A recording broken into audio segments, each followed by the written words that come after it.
Marketing efforts often follow major world events.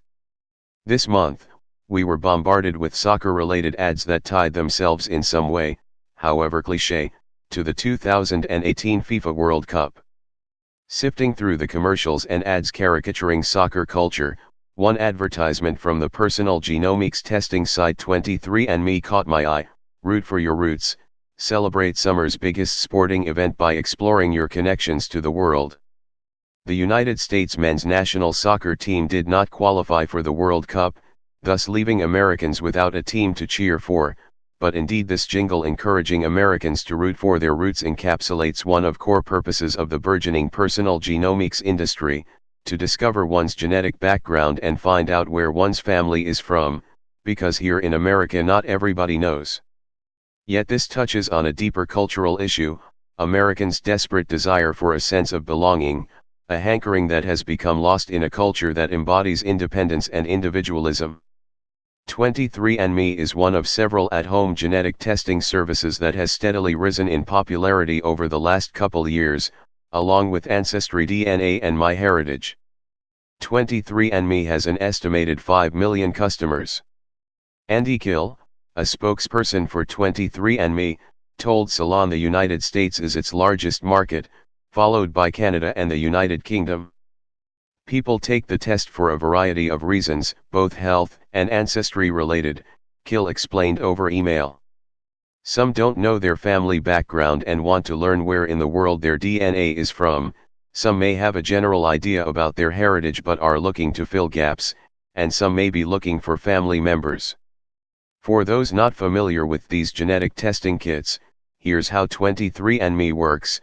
The customer pays $99 for a comprehensive ancestry report, or $199 to receive an ancestry and health report, which can tell the person if their DNA has genes that are linked to certain diseases and illnesses. The customer receives a saliva kit, a sample from which is sent back to the company's lab. Using genotyping, researchers are able to assemble a comprehensive report on a person's genetic makeup, and connect customers with those who share similar DNA. There have been stories about adoptees finding biological parents and siblings, or just the opposite, people learning that a mother or father is not a biological parent. Why is this such a particularly American phenomenon? Perhaps in countries with less migration, there's no need for such a product. After all, if your family has been living in the same Italian village for 10 centuries, what could such a test uncover? That demographic doesn't feel the same desire for belonging that Americans do, at least not enough to pay $100 to find out. Unlike much of the world, America is a young country and full of immigrants, despite what some right-wing conservatives might believe. Mel Schwartz, a psychotherapist and author of The Possibility Principle, who has taken a genetic test which led him to discover extraordinary information about his family history, said America's fascination with these genetic tests could be a result of America's fast-paced and rapidly changing society. There is a desire to understand our cultural heritage because we live in culture which is sorely lacking that, and unable to provide us that context, he told Salon. Everything is changing so fast, moment to moment everything changes, so the counterbalance to that is the stability. Where did I come from? Where did my great-great-grandparents come from?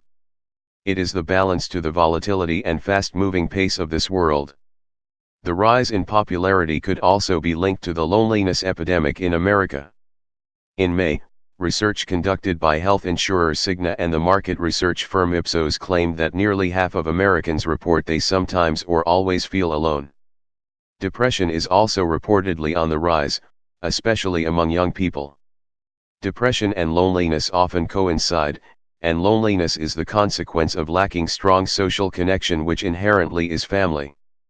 I do think that the rise in popularity of genetic testing sites is a reflection of our collective sense of loneliness, said psychotherapist Natalie C. Theodore, J.D., LCSW. As a society, our dependence on technology has deeply affected the quality of our relationships. It is ironic in a way that in order to combat this loneliness, Americans are turning to technology, arguably a major source of distress in the first place. Human beings need to feel a sense of connectedness and belonging, but the relationships we make online are often superficial, Theodore added. What's more, our in-person relationships also suffer because of the time we spend glued to our phones and other devices. Genetic testing may provide a sense of belonging to help remedy the feelings of loneliness that are so pervasive right now. Then there's the political angle of this trend.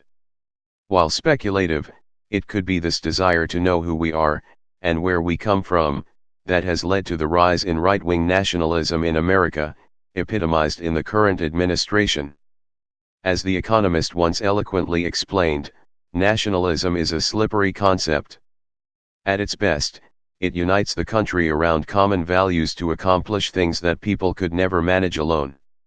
This civic nationalism is conciliatory and forward-looking. The nationalism of the Peace Corps, say, or Canada's inclusive patriotism or German support for the home team as hosts of the 2006 World Cup.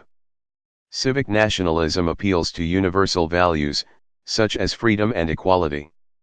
It contrasts with ethnic nationalism, which is zero-sum, aggressive, and nostalgic, and which draws on race or history to set the nation apart. In its darkest hour in the first half of the 20th century, ethnic nationalism led to war. America's biggest task has always been to write our own culture, one that all of its occupants are proud of, yet that culture became a sort of isolated anti-culture, a synthesis of capitalism and individualism. Community, and a sense of belonging, are still hard to find. In the meantime, many of us will continue to pay $100 for essentially a swab of hope, science-backed data to confirm to us what we want to hear.